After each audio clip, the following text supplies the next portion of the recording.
Hi everyone, welcome back to my channel BioStudy. Guys, कैसे हैं आप लोग? आई होप आप लोग सब अच्छे हैं। आज हम करने वाले हैं part number 5 of chapter 8 that is human health and disease. इससे पहले मैं 4 पार्ट करा चुकी हूँ, आज का लास्ट पार्ट होगा। हम लोग ने चैप्टर पूरा कवर कर लिया है, तो पहले वाले पार्ट को आप लोग जाके देखें। और अगर आप लोगों को वीडियोज़ अच्छी लगती हैं तो चैनल को सब्सक्राइब करना ना भूलें और जितना हो सके शेयर करिए अपने क्लासमेट्स के साथ में, अपने फ्रेंड्स के साथ में, ताकि उन लोगों की भी हेल्प हो, राइट। और दूसरा ये है कि हम लोग कंप्लीट सिलेबस कवर कर रहे हैं जो कि बिल्कुल फ्री है आप लोगों के लिए, तो चैनल को सब्सक्राइब अभी कर दें आप लोग। देखिए, इससे पहले वाली जो क्लास थी, इससे पहले वाली जो वीडियो थी, उसमें हमने एंटीजन का लास्ट टॉपिक पढ़ा था कि भाई एंटीजन्स क्या होते हैं। आज हम जो टॉपिक स्टार्ट करने वाले हैं वो एंटीबॉडीज़ का है। इसके बाद में एंटीजन एंटीबॉडी के इंटरेक्शन पढ़ेंगे। उसके बाद में हम लोग देखेंगे कि ड्रग्स और एडोलेसेंस ये चीज़ें क्या हैं, वो सारा हम लोग इसमें डिस्कस करेंगे। तो बेसिकली ये है कि ये लास्ट पार्ट हम लोग कवर करने वाले हैं, राइट। देखिए, एंटीबॉडीज़ क्या होती हैं? एंटीबॉडीज़ प्रोड्यूस होती हैं इन रिस्पॉन्स टू एंटीजन। देखिए, जब भी कोई बॉडी में एंटीजन एंटर होता है, ये कोई भी एंटीजन है, अब बॉडी में ये एंटीजन एंटर हुआ, ठीक है, बॉडी के अंदर ये एंटीजन आया, उससे क्या होगा?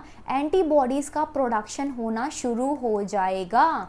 एंटीबॉडीज़ का प्रोडक्शन कौन कराता है? तो वो होती हैं B lymphocytes. B lymphocytes production कराती हैं एंटीबॉडीज़ का। B lymphocytes and the plasma cell, right. अब देखिए, एंटीबॉडीज़ को इम्यूनोग्लोबिन्स बोला जाता है। इम्यूनोग्लोबिन्स, देखो, immuno means which is related to immunity और ग्लोबिन्स का मतलब होता है प्रोटीन। तो बेसिकली एंटीबॉडीज़ आर प्रोटीन्स। अब एक स्टेटमेंट आप लोगों को याद रखनी है कि all antibodies are immunoglobins but all immunoglobins are not antibodies. देखिए, हर इम्यूनोग्लोबिन एंटीबॉडी ही होगा ये श्योर नहीं है, लेकिन एंटीबॉडी इम्यूनोग्लोबिन्स ही होती हैं। समझ में आया आप लोगों को ये चीज़? दूसरा ये है कि इसके कितने टाइप्स होते हैं, तो देखिए इसके होते हैं 5 टाइप्स। इसमें हम लोग देखेंगे कि ADEGM। IG आपको सबके आगे लगाना है क्योंकि IG डिनोट करता है इम्यूनोग्लोबिन्स को, जो कि बेसिकली एंटीबॉडी हो गई, राइट। तो ADEGM ये 5 टाइप हैं और इनके बारे में हम लोग एक बार पढ़ लेते हैं। तो देखिए, आप लोग इससे समझ जाइए कि क्या है, 5 टाइप की हैं। और दूसरा ये है कि इनका स्ट्रक्चर क्या होगा, हम लोग इसका स्ट्रक्चर देखेंगे। परसेंटेज देखेंगे कि टोटल सीरम एंटीबॉडी के अंदर ये कितनी परसेंटेज इसकी होती है। तीसरा, हम इसमें लोकेशन देखेंगे, उसके बाद में उसका फंक्शन देखेंगे। और दूसरा, प्लेसेंटल ट्रांसफ़र देखेंगे, राइट, कि कितना प्लेसेंट से ये ट्रांसफ़र हो रही हैं, मतलब प्लेसेंटा से कितना ये इसका ट्रांसफ़र होता है। तो देखिए, IgA के अंदर होगा, ये डाइमर होगा with the secretory component and the J chain. Dimer का मतलब होता है यहाँ पे 2, तो आपको कुछ ऐसे देखने को मिलेगा। अगर मोनोमर की बात होती है तो मोनोमर कुछ ऐसा होगा, राइट। तो A के केस में क्या होगा? A के केस में होगा डाई, A डाई, राइट। और DEG के केस में क्या होगा? मोनो। मैं लिख देती हूँ यहाँ पे DE, और G के केस में क्या होगा? मोनो, मो, राइट। IgM के केस में, M के केस में होगा पेंटा, मतलब यहाँ पे 5 देखने को मिलेंगी, पेंटा, राइट। देखो, यहाँ पे आप लोग देख पा रहे हो, अच्छे से आप लोग ऑब्जर्व करो इसको। और यहाँ पे भी J चैन होती है, तो J चैन A के अंदर देखी जाती है, इसमें होगी J चैन, और दूसरा M के अंदर होगी J चैन। ये चीज़ आपको, ये फर्स्ट पॉइंट क्लियर हुआ स्ट्रक्चर के अंदर। जो A वाला है वो डाइमर है, वहाँ पे 2 स्ट्रक्चर देखने को मिलेंगे। DEG मो है क्योंकि ये मोनोमर होगा। लास्ट का फिर M पेंटामर है, तो आपको ऐसे से करके ये याद रखना है। दूसरा, आपको ये देखना है कि भाई टोटल इसकी परसेंटेज कितनी होती है, तो इसकी परसेंटेज होती है गाइस 10 to 15%। जो A टाइप है उसकी 10 to 15% है, मतलब ये मोस्ट अबंडेंट है, राइट। अब इसमें देखिए 0.2% है D के केस में, लेस देन 0.1 है किसके केस में? E के केस में। ई के केस में है, राइट।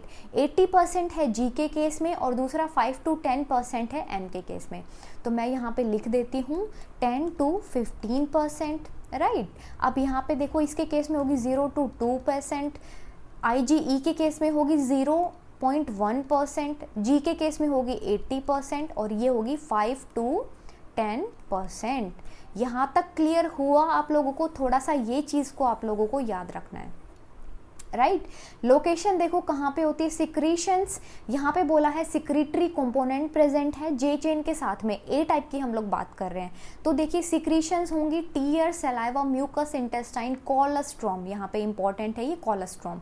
तो कोलेस्ट्रॉम के अंदर कौन सी होती है, IgA टाइप की एंटीबॉडीज, ब्लड और लिम्फ। तो बेसिकली क्वेश्चन आप लोगों से यही पूछा जाएगा कि कोलेस्ट्रॉम के अंदर कौन सी प्रेजेंट होती है, दैट इज IgA टाइप की, राइट।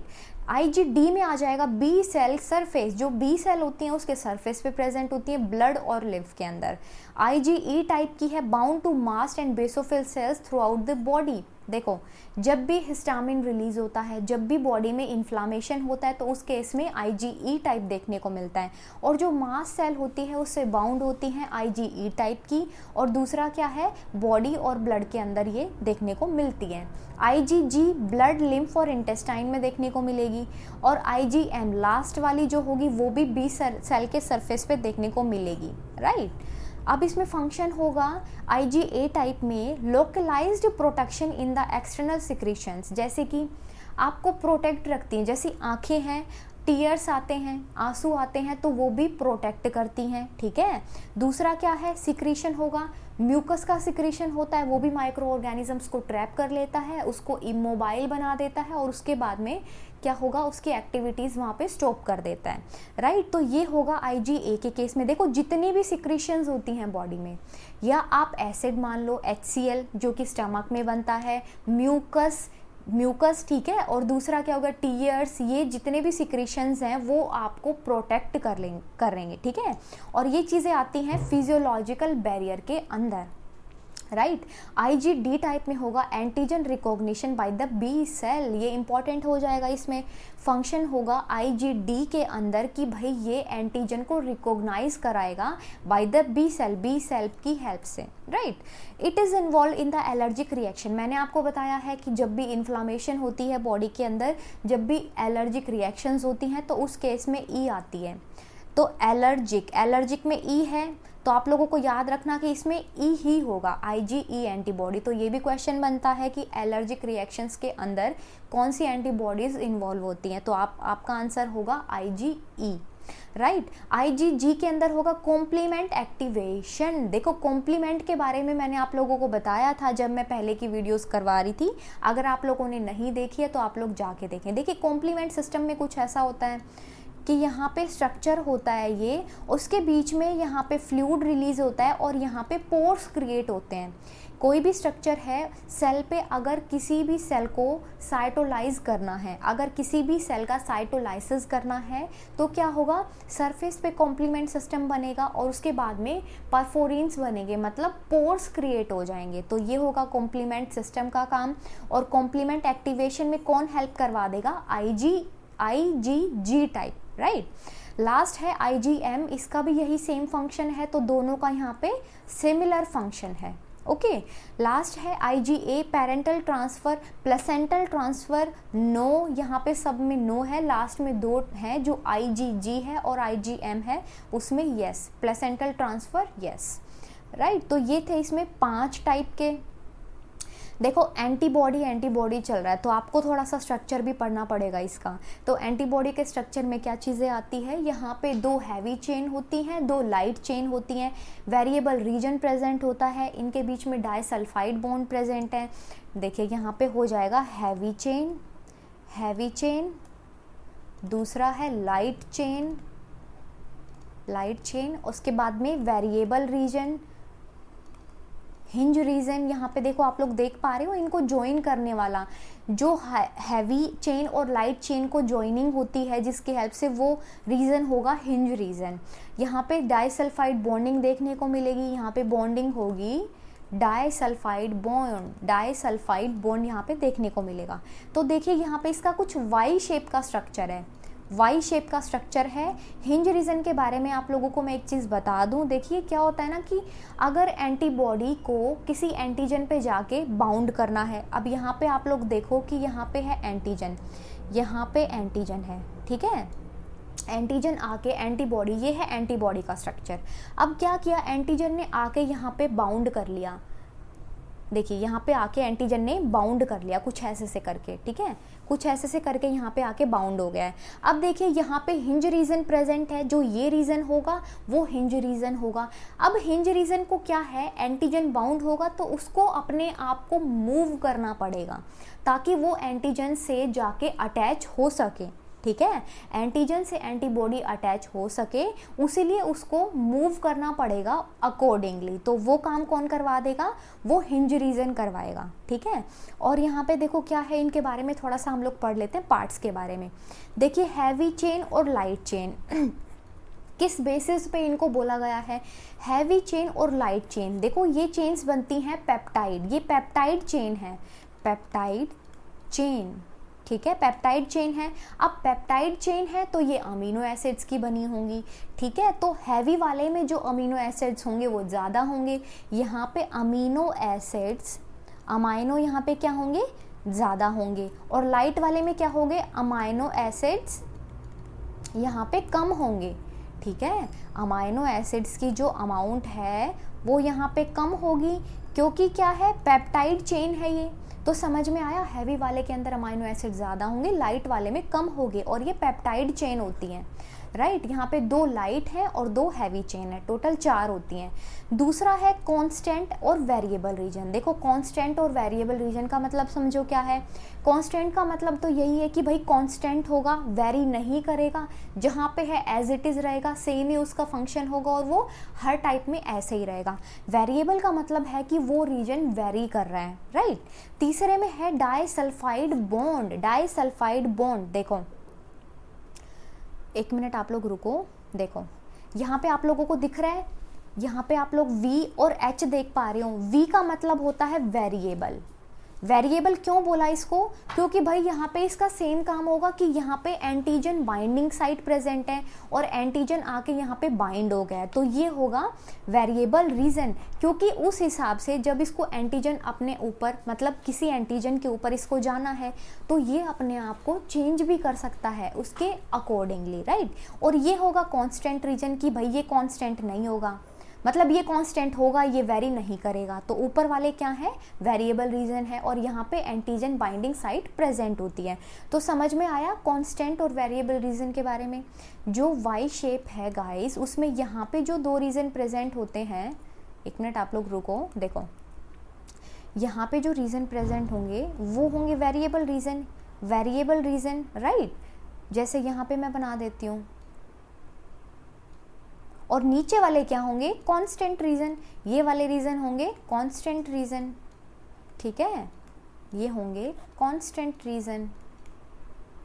वेरिएबल रीजन के ऊपर यहाँ पे एंटीजन बाइंडिंग साइट प्रेजेंट है, एंटीजन बाइंडिंग साइट। तीसरा है disulphide bond and the hinge region. Hinge region के बारे में मैंने अभी आप लोगों को बताया है, ये बताया है मैंने आप लोगों को कि जब एंटीजन से बाउंड करना होता है, उसको एंटीजन से बाइंडिंग होती है किसकी, एंटीबॉडी की, तो वो उसके अकॉर्डिंगली होती है, मतलब वो अपनी शेप को भी चेंज कर लेता है। तो और वो काम कौन करवाता है, मूव करने का हिंज रीजन करवाता है। दूसरा बॉन्डिंग है, क्योंकि यहाँ पे लाइट चेन और हैवी चेन दोनों एक दूसरे से कनेक्ट हैं, उनके बीच में डाइसल्फाइड बॉन्ड है, ठीक है। चौथा हो जाएगा फ्रेगमेंट एंटीजन बाइंडिंग।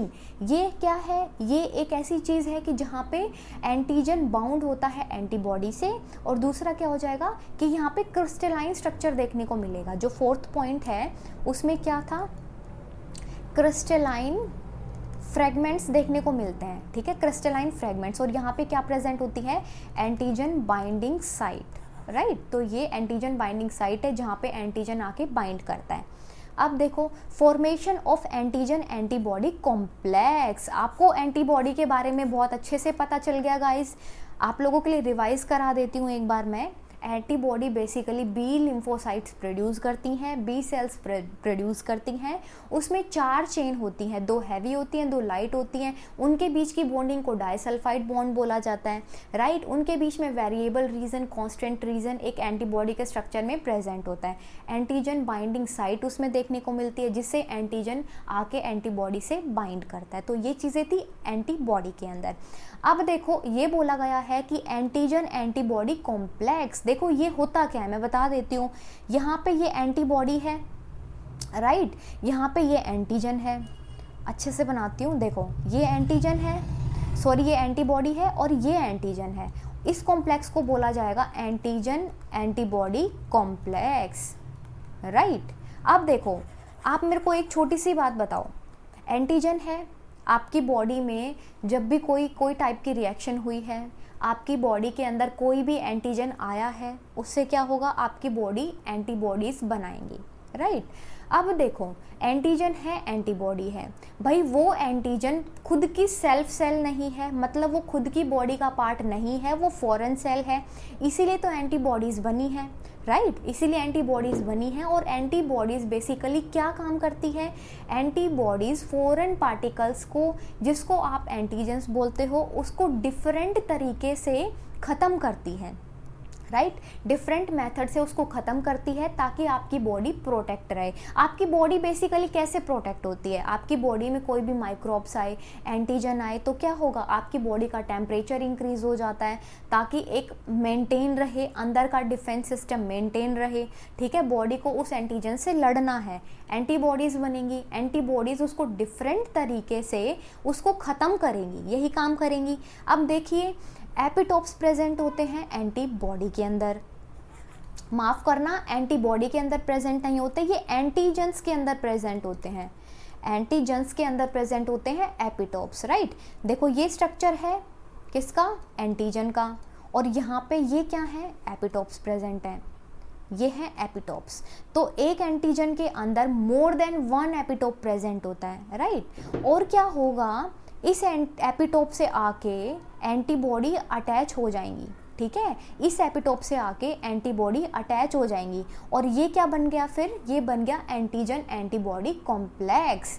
वापस से समझो क्या है ये चीज़, ये है एंटीजन, यहाँ पे एपिटोप्स प्रेजेंट है, मैं यहाँ लिख देती हूँ, ये एंटीजन है, राइट, ये है एपिटोप्स। एक एंटीजन में एक से ज़्यादा एपिटोप्स प्रेजेंट होते हैं। अब यहाँ पे क्या होगी, यहाँ पे आके एंटीबॉडीज़ अटैच हो जाएंगी, ठीक है, यहाँ पे आके एंटीबॉडीज़ अटैच हो जाएंगी और ये जो कॉम्प्लेक्स बना है उसको क्या नाम दिया है, उसको नाम दिया है एंटीजन एंटीबॉडी कॉम्प्लेक्स। तो बेसिकली ये कॉम्प्लेक्स तैयार हो गया है।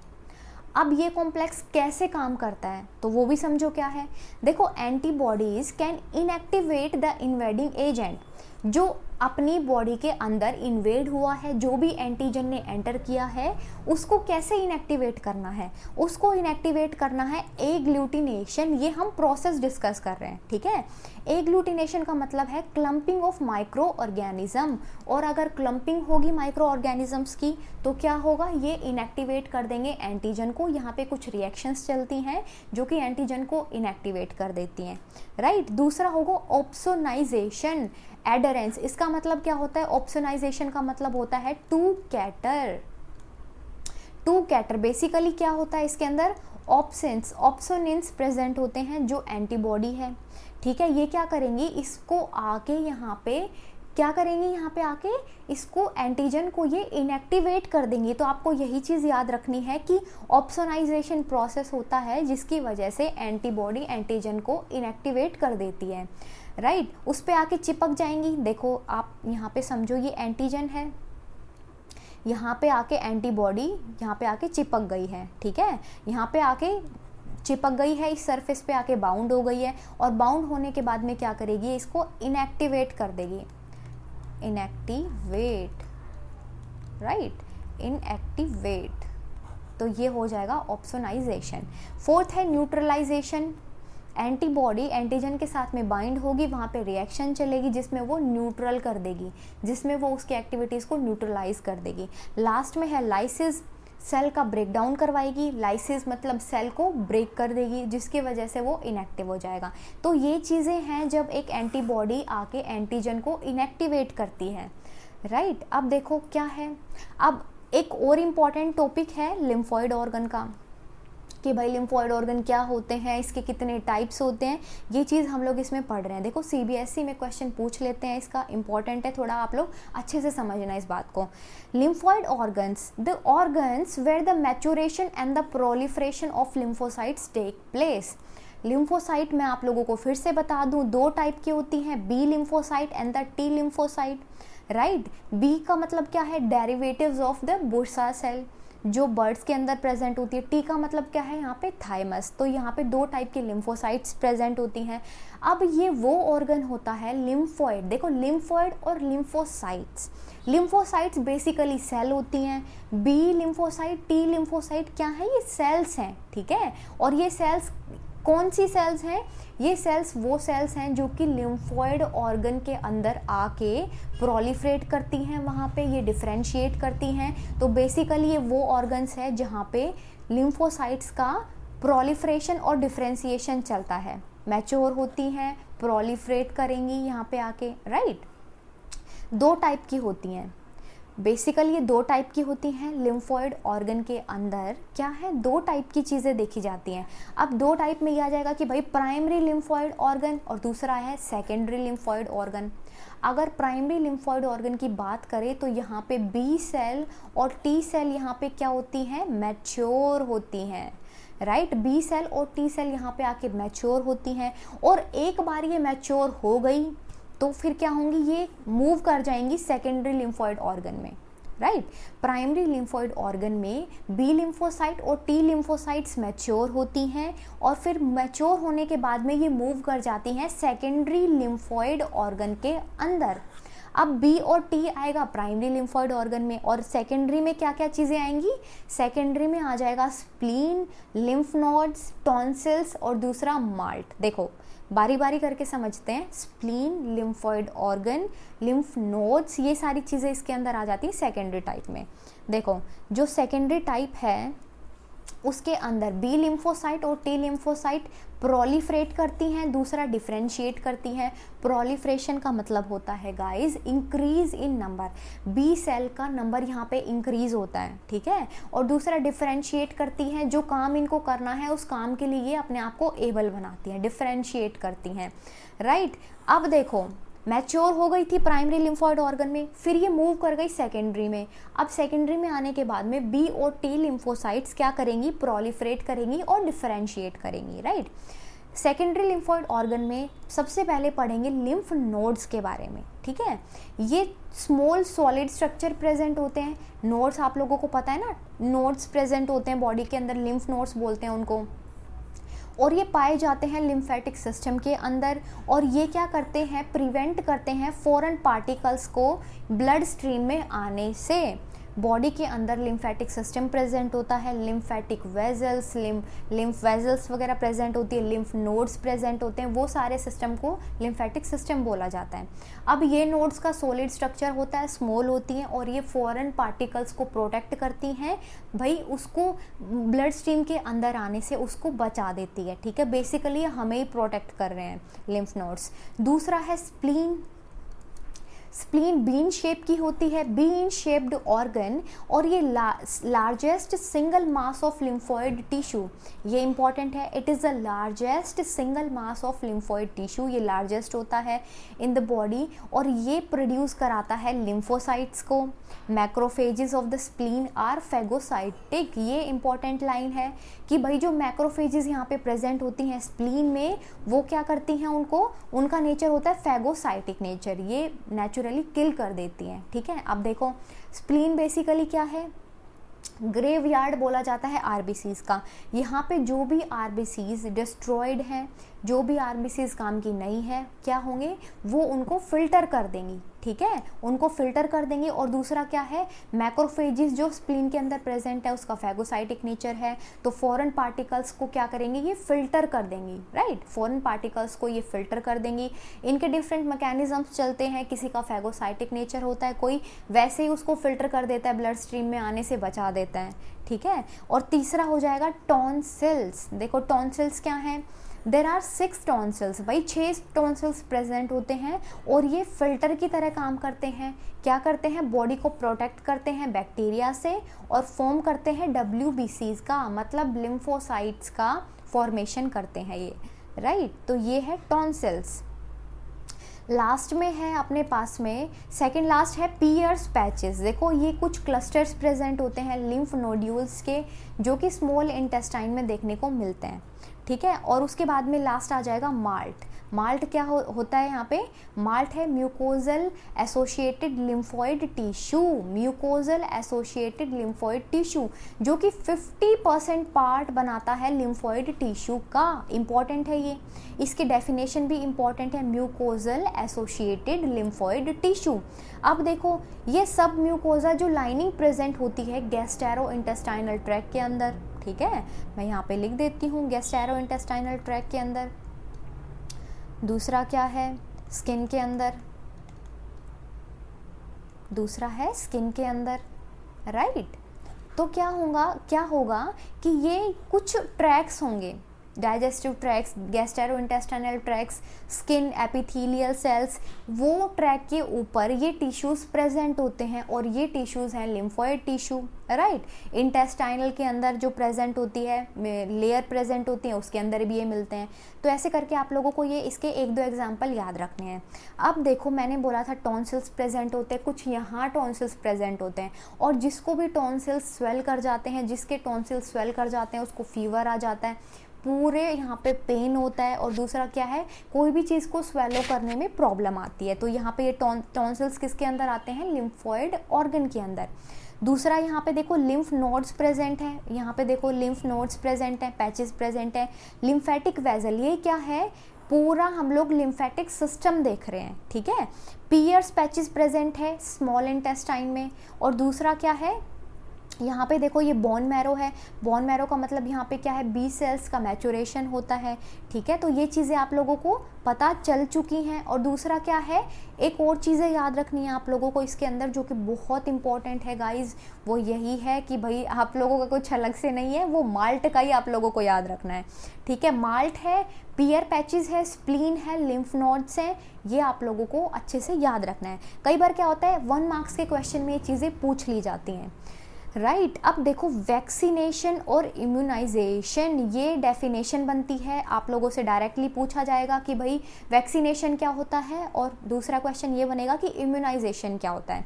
देखो वैक्सीनेशन ये एक ऐसा प्रोसेस है जिसके अंदर इंट्रोडक्शन किया जाता है वैक्सीन का किसी भी इंडिविजुअल के अंदर, ताकि उसको प्रोटेक्ट किया जा सके किसी भी डिजीज़ के अगेंस्ट में। वापस से सुनो, ये एक ऐसा प्रोसेस होता है गाइस जिसके अंदर वैक्सीन को इंट्रोड्यूस करा जाता है किसी भी इंडिविजुअल के अंदर, ताकि वो कोई भी पर्टिकुलर डिजीज से उसका बचाव हो सके। उसी चीज़ को बोलते हैं वैक्सीनेशन, टीकाकरण। आप बेसिकली हिंदी में बोलते हैं ना कि टीके लगवाने हैं, वैक्सीन्स लेनी है, तो यही होगा, कोई पर्टिकुलर डिजीज़ को लेके आप लोगों को प्रिवेंट होना है तो आप लोगों को टीकाकरण करवाना ज़रूरी है। तो ये हो जाएगा वैक्सीनेशन में। इम्यूनाइजेशन, देखो वैक्सीनेशन आप लोगों ने किया है, वैक्सीन्स ली है, तो आपकी बॉडी में एंटीबॉडीज़ बनेंगी, और एंटीबॉडीज़ अगर बनेंगी उस डिजीज़ के अगेंस्ट में तो उस चीज़ को बोल दिया जाएगा इम्यूनाइजेशन। देखो इसकी definition, the process by which the body produce antibodies against the vaccine, जो वैक्सीन दिया है उसके अगेंस्ट में एंटीबॉडीज़ बन रही हैं। Preventable disease through the administration, vaccine दी थी तो उसके बाद में एंटीबॉडीज़ बनी हैं, एंटीबॉडीज़ बॉडी में बनी है तो वो कहीं ना कहीं बेसिकली आपके इम्यून सिस्टम को स्ट्रॉन्ग बना रही है, और उसी चीज़ को इम्यूनाइजेशन बोल दिया जाता है। तो दोनों चीज़ें आप लोगों की यहाँ पे क्लियर हो गई हैं, right. These are used to protect us and our domestic animals. हमें और डोमेस्टिक एनिमल्स को ये प्रोटेक्ट करने के लिए इम्यूनाइजेशन करवाना ज़रूरी है, ठीक है। अब देखो डिफरेंट टाइप ऑफ वैक्सीन्स होती हैं। मैं आप लोगों को, मैंने यहाँ पे टॉक्सॉइड लिया है क्योंकि ये कई बार डेफिनेशन इसकी पूछ ली जाती है कि व्हाट इज टॉक्सॉइड या व्हाट आर टॉक्सॉइड्स। देखो डिफरेंट टाइप की वैक्सीन्स बनती हैं। यहाँ पे मैं एक दो नाम आपके सामने आपको बता देती हूँ ताकि आप लोगों को बाई चांस अगर वैक्सीन के टाइप्स पूछे जाएँ तो आप लोग बता सको। देखो conjugate vaccine, conjugated vaccine is a type of vaccine, ये एक वैक्सीन का टाइप है। इसमें क्या होगा, ये कॉम्बिनेशन होगा पॉलीसेकेराइड, पॉलीसेकेराइड्स प्लस में प्रोटीन, प्लस में प्रोटीन, ठीक है। दूसरे टाइप की वैक्सीन मैं यहाँ पे लिख देती हूँ nucleic acid, nucleic acid vaccines. इसमें क्या होगा, वैक्सीन्स में क्या हो जाएगा, यहाँ पे जो न्यूक्लिक एसिड बेसिकली क्या है, डीएनए, तो यहाँ पे क्या हो जाएगा, डीएनए वैक्सीन्स इसके अंदर आ जाती हैं, ठीक है। तीसरे नंबर पे मैं यहाँ बता देती हूँ आप लोगों को एटीन्यूएटेड वैक्सीन्स। एटीन्यूएटेड का मतलब होता है वीक, मतलब जो फॉर्म होती है उसको वीक कर दिया जाता है बाय हीटिंग। हीटिंग एक मेथड है उसको वीक करने के लिए, ठीक है। तो यहाँ पे आ जाएंगी लाइव एटीन्यूएटेड, मैं यहाँ पे लिख देती हूँ लाइव एटीन्यूएटेड। अगर आप लोगों से टाइप पूछ लिए जाएं तो आप लोग ये टाइप्स को लिख देना। और toxoid is also a type of vaccine, तो यहाँ पे मैं 4th नंबर डाल देती हूँ। अब टॉक्सॉइड के बारे में समझो क्या है। It is a modified bacterial toxin, ये एक ऐसी टॉक्सिन है जिसको मॉडिफाई किया गया है, बैक्टीरियल है, right, that has been made non toxic, ये नॉन टॉक्सिक होती है। टॉक्सॉइड से तो ऐसे लग रहा होगा आप लोगों को कि भाई ये टॉक्सिक है, बट देखो ये नॉन टॉक्सिक है, इसीलिए ये थोड़ा इंपॉर्टेंट हो जाता है। But retains the capacity to stimulate the formation of antitoxin. ये खुद कैसी होती है, ये खुद एक नॉन टॉक्सिक होती है, मॉडिफाइड बैक्टीरियल टॉक्सिन है ये, और ये क्या करती है, कैपेसिटी को रिटेन कर लेती है और स्टिमुलेट कराती है ताकि एंटी टॉक्सिन्स बन सके, ठीक है। और एंटी टॉक्सिन्स बनेंगे तो अपनी बॉडी प्रोटेक्ट रहेगी। तो ये आ जाएंगे टाइप्स ऑफ वैक्सीन्स के अंदर, राइट।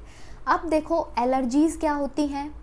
एलर्जीज़ क्या होती है, आप लोगों ने सुना होगा इस नाम को, और बहुत से स्टूडेंट्स को ये चीज़ें होती भी होंगी, जैसे पोलन ग्रेन से एलर्जी हो जाती है, डस्ट पार्टिकल से एलर्जी हो जाती है, तो उसी एलर्जी की हम लोग यहाँ पे बात कर रहे हैं। It is a hyper sensitive response, ये एक हाइपर सेंसिटिव रिस्पॉन्स होता है। उसमें क्या होता है, immune system to certain antigens present in the environment.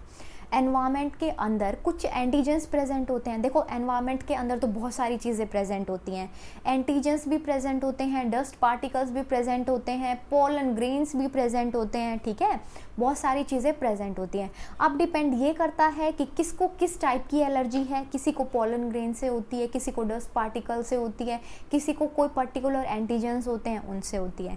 तो देखिए एलर्जेंस, एलर्जेंस क्या होता है, जो एलर्जी कॉज करते हैं। Allergens are basically, allergens are those who cause allergies, तो वो हो जाएंगे माइट्स इन डस्ट, पॉलेंस, ठीक है। और कुछ टाइप के मैं यहाँ पे लिख देती हूँ एंटीजेंस भी होते हैं जो एलर्जी कॉज करते हैं। अब देखो यहाँ पे हो जाएगा अस्थमा। अस्थमा एक इसका एग्जाम्पल है एलर्जी का, ठीक है। ये तो कॉमन है, आप सब लोगों को पता है कि जो रेस्पिरेटरी ट्रैक है प्रॉपरली क्या होता है अस्थमा के अंदर, प्रॉपरली सांस नहीं ले पाता इंडिविजुअल, तो ये हो जाता है अस्थमा के अंदर रेस्पिरेटरी ट्रैक इन्फेक्ट होता है, उसके अंदर एल्वियोलाइज के अंदर प्रॉपर O2 CO2 जो ट्रांसफ़र चलता है वो नहीं हो पाता है। सिम्टम्स है इसके sneezing, watery eyes, running nose, difficulty in breathing. अपने आसपास में आप लोग केस देखते होंगे अस्थमा के, तो आप लोगों को पता होगा कि सिम्टम्स उनके क्या क्या हैं। अगर नहीं पता तो आप लोग थोड़ा सा पूछ लेना, बाकी मैं भी यहाँ पे बता देती हूँ। स्नीजिंग बार बार ऐसे होता है, देखो पानी भर जाता है आँखों में, बार बार छींक आती है, नाक बहने लग जाती है। दूसरा ब्रीदिंग में डिफ़िकल्टी होती है, राइट। अब है एक चीज़ आती है ऑटो इम्यूनिटी, इम्पॉर्टेंट है ये, डेफिनेशन भी पूछ ली जाती है इसकी। ऑटो इम्यूनिटी क्या होता है, देखो अगर एक चीज़ होती है, थोड़ा ध्यान से समझो। ऑटो का मतलब होता है सेल्फ, इम्यूनिटी का मतलब होता है आपकी खुद की बॉडी जो रिस्पॉन्स दिखा रही है, ठीक है। ऑटो का मतलब होता है सेल्फ, इम्यूनिटी का मतलब होता है आपकी बॉडी, आपका इम्यून सिस्टम। अब अगर आपकी सेल्स खुद की बॉडी की सेल्स को, मतलब सेल्फ सेल्स को रिकॉग्नाइज नहीं कर पाए, एक है फॉरेन पार्टिकल्स, ठीक है, एक होती है फॉरेन पार्टिकल्स, ये कोई भी है इंडिविजुअल, इसकी फॉरेन पार्टिकल्स यहाँ पे बॉडी में एंटर कर गए हैं, ये हैं फॉरेन पार्टिकल्स, और ये है खुद की बॉडी के पार्टिकल्स, मतलब सेल्फ सेल्स। अब क्या होगा ऑटो इम्यूनिटी के केस में गाइज, क्या होगा ना कि वो डिफ्रेंशिएट ही नहीं कर पाएगा। ऑटो इम्यून जिस बंदे को डिजीज़ होगी, जिस भी इंडिविजुअल को होगी, वो सेल्फ सेल में और फॉरेन सेल के अंदर डिफ्रेंशिएट नहीं कर पाएगा, मतलब उसको पता ही नहीं होगा उसकी बॉडी को कि भाई खुद की सेल्स कौन सी हैं और फॉरेन सेल्स कौन सी हैं। और ये होगा कि खुद की सेल्स को भी डिस्ट्रॉय करना शुरू कर देगी खुद की बॉडी, ठीक है। तो खुद की बॉडी अगर खुद की सेल्स को डिस्ट्रॉय करना शुरू कर देती हैं, उस चीज़ को ऑटो इम्यूनिटी बोला जाता है, ठीक है। अब वापस से सुनो क्या है, जिसको भी समझ में नहीं आया वो एक बार डेफिनेशन से समझो। If the immune system fails to recognize, भाई अगर खुद का इम्यून सिस्टम अगर फेल हो जाता है ना रिकॉग्नाइज करने में, पहचानने में सेल्फ को और नॉन सेल्फ सेल्स को, तो क्या होगा, डिस्ट्रॉय करना शुरू कर देगा खुद की बॉडी के प्रोटीन्स को। सेल प्रोटीन्स को प्रोड्यूस करती हैं, ठीक है, सेल्स होंगी उससे प्रोटीन्स बनेंगे। अब अगर खुद की सेल्स को ही भाई डिस्ट्रॉय किया जा रहा है तो क्या होगा, खुद की बॉडी के जो प्रोटीन हैं उनको भी डिस्ट्रॉय किया जा रहा है। उसकी वजह से क्या होगा, कुछ माल फंक्शन हो जाते हैं और उसी चीज़ को बोला जाता है ऑटो इम्यूनिटी। रूमेटॉइड आर्थराइटिस इसका एग्जाम्पल है, रूमेटॉइड आर्थराइटिस एग्जाम्पल है, ठीक है। अच्छा पीछे मैंने एलर्जी का करवाया था, उसमें आप रे फीवर भी लिख सकते हो, रे फीवर। ये क्या है, ये पॉलन ग्रेन्स होते हैं किसके, ग्रासेस में, पॉलन्स इन ग्रासेस। अगर किसी को एलर्जी होती है इससे तो उसको रे फीवर आ जाता है और उस चीज़ से क्या होगा, एलर्जी हो जाएगी, एक टाइप की एलर्जी होती है, ठीक है, रे फीवर। अब देखो भाई एड्स के बारे में थोड़ा ध्यान से समझना गाइस। मैं जानती हूँ कि वीडियो थोड़ी सी लंबी बन गई है, पर कोई बात नहीं, बहुत इंटरेस्टिंग से टॉपिक है, आप लोगों को सब समझ में आ जाएगा। उल्टा ये मतलब आप लोगों को मुझे थैंक यू बोलना चाहिए क्योंकि ये बहुत इंपॉर्टेंट टॉपिक अब मैं करवाने वाली हूँ, एड्स का और कैंसर का। तो चलिए एड्स से हम लोग शुरू करते हैं। आप लोगों को ये तो सबको पता है कि एड्स का मतलब क्या होता है। AIDS stands for acquired immuno deficiency syndrome. ये एक ऐसा सिंड्रोम होता है जो कि एक्वायर किया जाता है। अब मैंने एक्वायर्ड इम्यूनिटी के केस में बताया था, एक्वायर का मतलब होता है आफ्टर बर्थ, अगर आप उस चीज़ को अडेप्ट कर रहे हो, ठीक है, तो उसका मतलब हो जाएगा वो एक ऐसा सिंड्रोम होगा बेसिकली जिसको एक्वायर किया जा रहा है आफ्टर बर्थ। मतलब क्या है भाई, फीटस है, फीटस के अंदर एड्स होगा, ऐसे से आगे से ही वो उस बच्चा जब पैदा होगा उसको एड्स होगा, ऐसा नहीं है।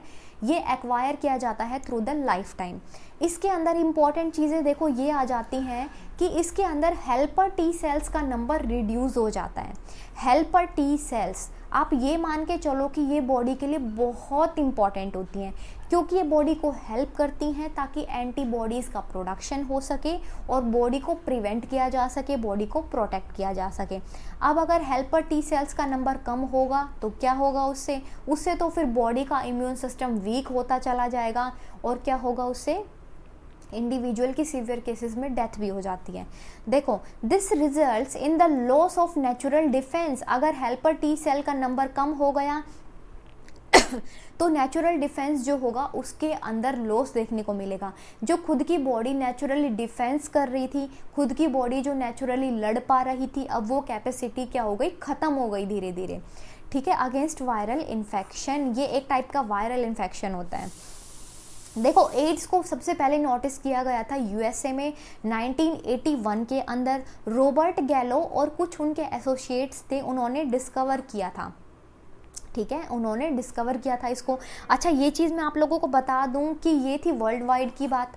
अगर इंडिया की बात करें तो सबसे पहले ही चेन्नई के अंदर देखने को मिला था ये केस, ठीक है, चेन्नई के अंदर देखने को मिला था ये केस सबसे पहले, अगर इंडिया की बात करते हैं तो, राइट।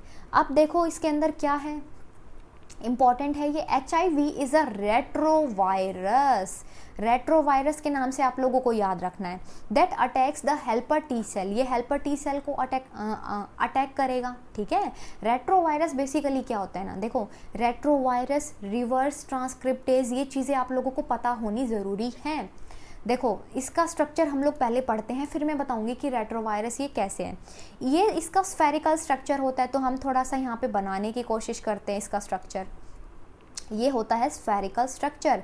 जिसका डायमीटर होता है guys 90 to 120 nanometer. 90 to 120 nanometer is the diameter of the HIV virus.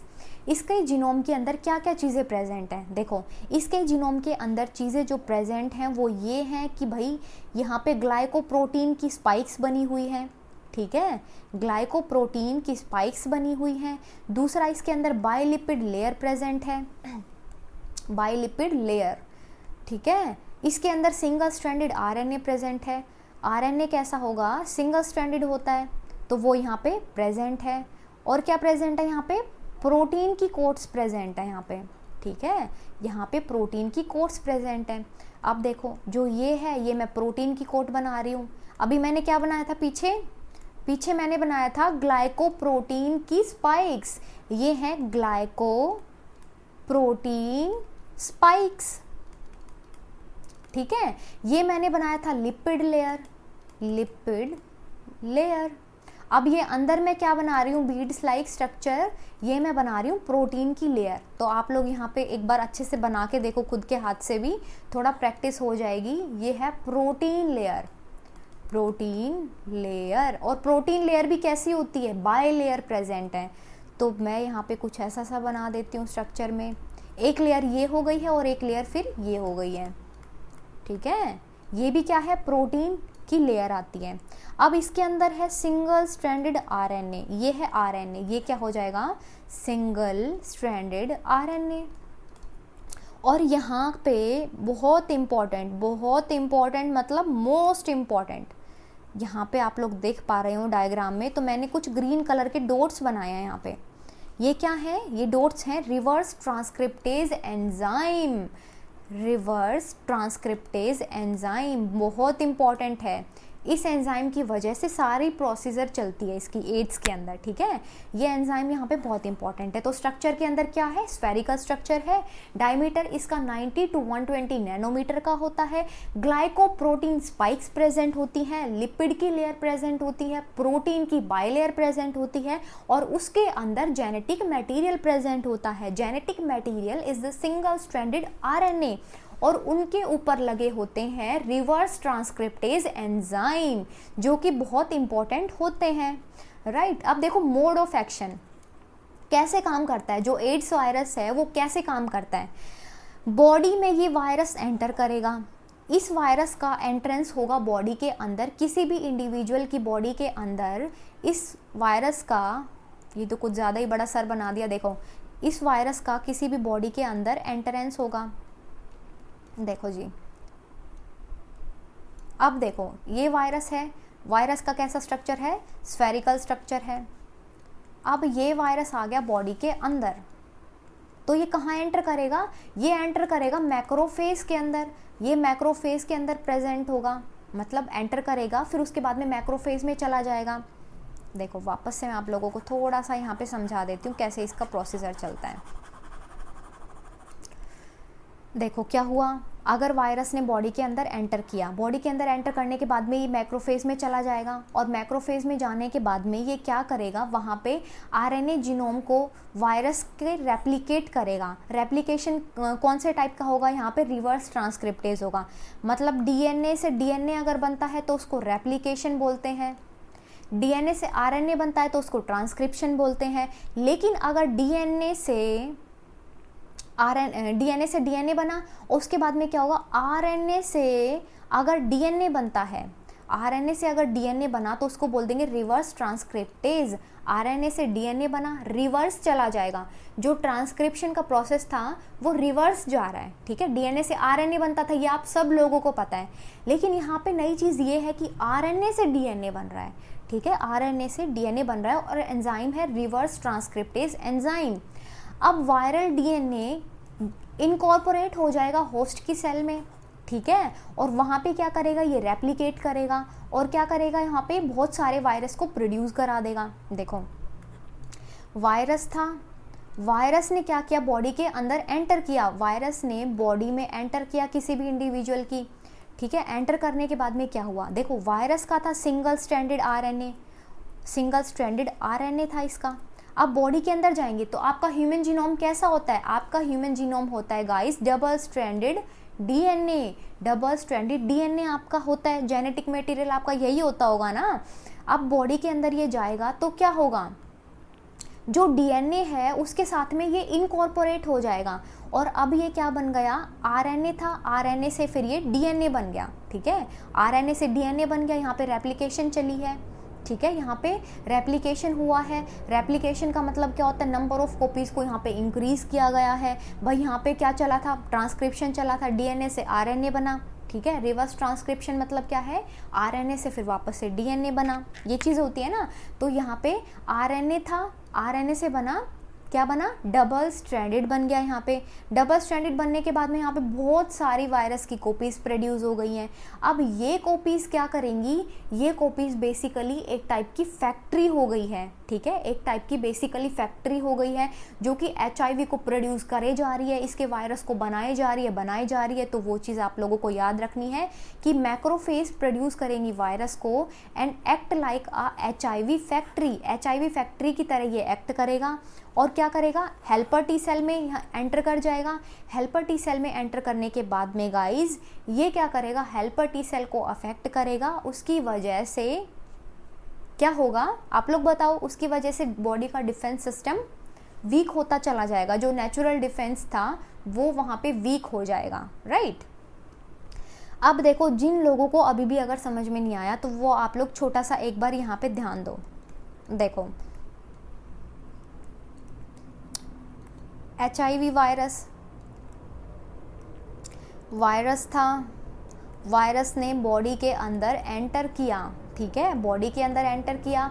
आप लोगों का डबल स्ट्रैंडेड डीएनए है जबकि इसके पास में सिंगल स्ट्रैंडेड आरएनए है, ये बॉडी के अंदर इनकॉर्पोरेट किया गया तो उससे क्या होगा, ये रिवर्स ट्रांसक्रिप्टेज एंजाइम की हेल्प से आरएनए से डीएनए बनना शुरू हो जाएगा, ठीक है, आरएनए से डीएनए बनना शुरू हो जाएगा और ये क्या होगा, रिवर्स ट्रांसक्रिप्शन प्रोसेस है, एंजाइम इसके अंदर जो लगा है वो हो जाएगा रिवर्स ट्रांसक्रिप्टेज एंजाइम, ठीक है। अब इससे क्या होगा, बहुत सारे वायरस की कॉपीज़ यहाँ पे बन जाती है बॉडी के अंदर, उसके बाद में ये बॉडी से बाहर आ जाते हैं बहुत सारे वायरस बन के, ठीक है, बहुत सारे वायरस बन के बॉडी के अंदर बाहर आ जाएंगे ये, राइट।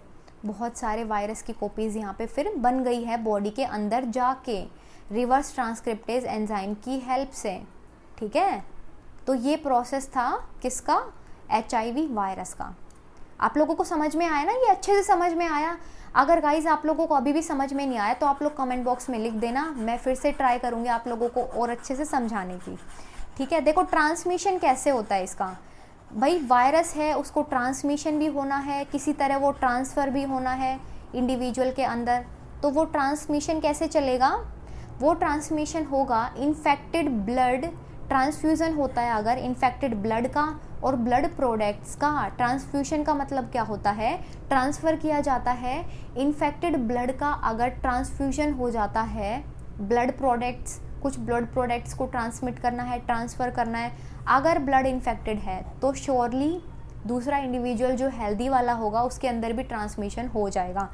दूसरा है इसके अंदर यूज़ ऑफ कंटामिनेटेड नीडल्स। देखो आपने जहाँ पे भी देखा होगा अगर वैक्सीन्स देते हैं या कोई भी टाइप की ड्रग इंजेक्ट की जाती हैं तो नई नीडल्स का यूज़ किया जाता है, नई सिरिंज का यूज़ किया जाता है। क्यों, क्योंकि पर्टिकुलर उस डॉक्टर को पता नहीं है कि कौन सा इंडिविजुअल हेल्दी है, कौन सा इन्फेक्टेड है और उसको क्या क्या डिजीज़ लगी हुई है, ठीक है। तो क्या होगा, इन्फेक्टेड इंडिविजुअल जो भी एक बार सिरिंज अगर बॉडी में इंजेक्ट कर दी है, वैक्सीन दे दी है तो उसको सीधा डिस्पोज किया जाता है, राइट। और ये चीज़ें बहुत इंपॉर्टेंट होती हैं कि भाई कॉन्टामिनेटेड नीडल्स और सिरिंज का यूज़ ना किया जाए, ठीक है। आप लोग भी इस बात का ध्यान रखना, अगर कोई यूज़ करता है, अगर पहले किसी पे यूज़ की गई है तो आप लोग ये बात बोल देना कि भाई यूज़ क्यों करना बॉडी में इंजेक्ट, पता नहीं है उस इंडिविजुअल को क्या प्रॉब्लम हो सकती है, ठीक है। तीसरा है sexual intercourse with the infected person. अगर इन्फेक्टेड पर्सन के साथ में अगर सेक्सुअल इंटरकोर्स किया गया है, अगर रिलेशन बनाया गया है, उसकी वजह से भी 75% चांसेस होते हैं कि ट्रांसमिशन हुआ है HIV वायरस का, राइट। अब आता है इंक्यूबेशन पीरियड। इंक्यूबेशन पीरियड का मतलब क्या होता है, ये डिजीज़ अपने आप को ग्रो करती है, मतलब अंदर के वायरस अपने आप को ग्रो करेंगे और फर्स्ट सिम्टम जब दिखेगा उस टाइम पीरियड को बोलेंगे इंक्यूबेशन पीरियड। मतलब बेसिकली एक इंडिविजुअल के अंदर जब सिम्टम्स दिखना शुरू हो जाते हैं, पहला सिम्टम उसके अंदर देखने को मिलता है, उसी टाइम पीरियड को बोल दिया जाता है इंक्यूबेशन पीरियड। ये होता है बिटवीन 6 मंथ्स टू 10 ईयर्स। इस बीच में कभी भी ये क्या कर सकता है, बॉडी के अंदर सिम्टम्स दिखा सकता है। ठीक है, सिम्टम्स होते हैं इसके fever, lethargy, pharyngitis, nausea, headache, rashes. Body पे रैशेस हो जाते हैं, फीवर होता है, लेथार्जिक बन जाता है वो इंडिविजुअल, मतलब कुछ करने का मन नहीं करता है, ऊपर से भूख भी नहीं लगती है, पूरे टाइम सर दर्द रहता है, पूरी बॉडी पे रेड कलर के रैशेस हो जाते हैं। चलो भाई, सिम्टम्स दिख गए, तो आप लोगों को ये डायग्नोज कैसे करना है, कैसे आप लोगों को पता चलेगा कि HIV वायरस है बॉडी के अंदर। डायग्नोसिस के लिए किया जाता है एलाइजा और western blotting test. ELISA basically क्या होता है, enzyme linked immunosorbent assay. Enzyme linked है ये एक ऐसा ऐसे है, मतलब ये एक ऐसा टेस्ट है जिसमें एंजाइम की हेल्प से टेस्ट किया जाता है बेसिकली वायरसेस को, राइट। और ये इसमें आ जाएगा HIV वायरस का। अब देखो, कुछ ऐसे स्टेप्स लिए जाते हैं जिनकी वजह से प्रोटेक्ट किया जा सके एड्स से। मतलब कुछ ऐसे स्टेप्स हैं जिनकी वजह से एड्स से प्रोटेक्ट हो सकता है एक इंडिविजुअल, कोई भी particular. Educate the people about the AIDS. भाई एड्स के बारे में जितना हो सके लोगों को एजुकेट करिए, लोगों को ये जानकारी दीजिए कि भाई एड्स के अंदर बेसिकली ऐसा होता है कि कॉन्टामिनेटेड नीडल्स का यूज़ मत करिए, सेक्सुअल इंटरकोर्स इन्फेक्टेड पर्सन के साथ में आप मत रखिए कोई भी रिलेशन। और दूसरा ये हो जाएगा, ये चीज़ें ऐसा नहीं है कि मतलब लोग बोलते हैं कि छुआछूत की बीमारी, मतलब छूने से ये आ जाएगा, ऐसा नहीं होता है, ठीक है। लेकिन आप अपनी सेफ्टी रखें। दूसरा ये है कि blood test must be done in the blood donors. जो भी ब्लड को डोनेट कर रहे हैं उनको देखना चाहिए, उनका टेस्ट ज़रूर से होना चाहिए ताकि पता चल जाए। जो भी सीमेन के डोनर्स होते हैं उनको, उनके अंदर भी टेस्ट होना चाहिए, ठीक है। थर्ड में है कि डिस्पोजेबल नीडल्स और सिरिंज को यूज़ नहीं करना चाहिए, शुड बी अवॉइडेड, ठीक है। शुड नॉट बी यूज्ड, यहाँ पे नॉट आएगा, शुड नॉट बी यूज्ड, ठीक है, should not be used. Fourth है dentist should sterilise the equipment. जब आप लोग जाते हो डेंटिस्ट के पास में तो वो अपने जितने भी इक्विपमेंट्स होते हैं वो स्टेरिलाइज रखें, ठीक है, ताकि ये एड्स की प्रॉब्लम से बचा जा सके। अब सेकंड मोस्ट इम्पॉर्टेंट इसके अंदर जो टॉपिक आता है वो होता है कैंसर का। कैंसर क्या होता है, व्हाट इज़ कैंसर। देखो, पहले वाले में, एड्स वाले में बस यही चीज़ ध्यान रखनी है आप लोगों को कि सिंगल स्ट्रैंडेड RNA था, उससे DNA बना है, रिवर्स ट्रांसक्रिप्टेज एंजाइम उसके अंदर आया है, ठीक है। बॉडी के अंदर जैसे किसी ह्यूमन बॉडी के अंदर इन्वेड होगा, उसके बाद में वो रिवर्स ट्रांसक्रिप्टेज एंजाइम की हेल्प से RNA था बट वो DNA बन गया है।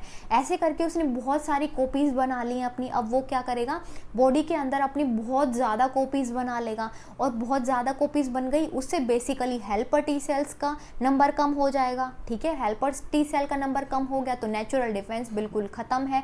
ये हमने पढ़ा था एड्स के अंदर, राइट। अब कैंसर के बारे में देखते हैं कि गाइस कैंसर होता क्या है। देखो, कैंसर में दो चीज़ें याद रखनी है। एक तो है एबनॉर्मल वर्ड, दो वर्ड से याद रखने हैं आप लोगों को, एबनॉर्मल, और दूसरा uncontrolled division of cell. Abnormal मतलब नॉर्मल नहीं है, ठीक है। अनकंट्रोल्ड डिवीज़न एक ऐसा डिवीज़न होता है जिसको कंट्रोल नहीं किया जा सकता, मतलब सेल्स का नंबर इंक्रीज होता रहता है, इंक्रीज होता रहता है एबनॉर्मली, ठीक है। That invade and destroy the surrounding tissue. जो भी सेल्स हैं उनके पास में टिश्यूज़ प्रेजेंट हैं, उनके अंदर उनके पास में सारे टिश्यूज़ को ये डिस्ट्रॉय कर देंगी ये सेल्स, जो कि बहुत ज़्यादा एबनॉर्मल हैं और इनके अंदर बहुत ज़्यादा अनकंट्रोल्ड डिवीज़न है, राइट। अब देखो, कैंसर सेल और नॉर्मल सेल, आपसे क्वेश्चन भी पूछा जा सकता है ये कि भाई कुछ ऐसी प्रॉपर्टी आप लोग बताओ कि जिससे आप लोग हमें ये बता सको कि नॉर्मल सेल और कैंसर सेल के अंदर क्या डिफरेंस होता है। तो देखो, नॉर्मल सेल जो होती है वो शो करती है कॉन्टैक्ट इनहिबिशन। कॉन्टैक्ट इनहिबिशन का मतलब होता है कि जो डिवीज़न होता है, जो एबनॉर्मल डिवीज़न होता है, वो नहीं होने देती हैं आसपास की सेल्स को। देखो, ये सेल्स हैं, ये नॉर्मल सेल्स हैं, नॉर्मल सेल्स। तो ये अपने आसपास की सेल्स से कांटेक्ट करेंगी और उनके अनकंट्रोल्ड डिवीजन को इनहिबिट कर देंगी, ठीक है, इनको बोल देंगी, इनको कंट्रोल कर लेंगी, पहले तो इनसे कांटेक्ट बनाएंगी, ठीक है, इनसे कांटेक्ट बनाएंगे और इनको बोलेंगे कि भाई तुम अपना ये जो बेफालतू का डिवीजन चल रहा है ना तुम्हारा, जो अनकंट्रोल्ड है, जो कंट्रोल नहीं किया जा सकता, उसको तुम खत्म कर लो। तो ये होगा नॉर्मल सेल के अंदर, इसके अंदर कांटेक्ट हो जाता है सराउंडिंग सेल से और इनहिबिट हो जाता है कि भाई फालतू की तुम ये डिवीजन मत करो।